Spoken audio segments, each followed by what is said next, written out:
பிரம்மமுராரியர் உண்மையான சோம்நாத் ஜோதிர்லிங்கம் மீண்டும் தோன்றுகின்றது.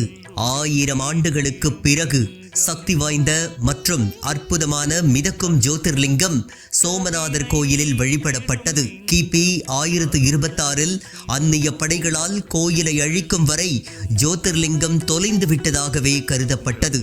ஆனால் அனைவருக்கும் தெரியாமல் ஓர் அர்ச்சகர் குழு ஜோதிர்லிங்கத்தின் துண்டுகளை எடுத்து வந்து மறைத்து வைத்து வழிபட்டனர். 1924 காஞ்சி பரமாச்சாரியார் அர்ச்சகர்களுக்கு இவ்வாறு வழிகாட்டினார். ஜோதிர்லிங்கத்தை மறைத்து வைத்து வழிபடுங்கள், பாரதம் சுதந்திரமடையும், ராம ஜென்ம பூமி கோயில் விவகாரங்கள் தீரும். சரியாக 100 வருடங்களுக்கு பிறகு பெங்களூரில் சிவனின் பெயர் கொண்ட துறவி ஒருவரிடம் இதனை ஒப்படைக்கும்படி தீர்க்க தரிசனம் உரைத்தார். இன்று அந்த தீர்க்க தரிசனத்தின்படி அர்ச்சகர்கள் ஜோதிர்லிங்கத்தை குருதேவ் ஸ்ரீ ஸ்ரீ ரவிசங்கர் அவர்களிடம் ஒப்படைத்தனர்.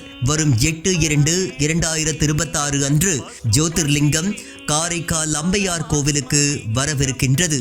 காரைக்காலில் முதன்முறையாக வரலாற்று சிறப்புமிக்க ஜோதிர்லிங்க நிகழ்ச்சி குருதேவ் ஸ்ரீ ஸ்ரீ ரவிசங்கர் அவர்களின் ஆசையுடன் சுவாமி ஸ்ரீதேஜ் அவர்கள் நடத்தும் சோம்நாத் ஜோதிர்லிங்கம் மகா ருத்ர பூஜையில் கலந்து கொண்டு சக்தி வாய்ந்த சோம்நாத் ஜோதிர்லிங்கத்தின்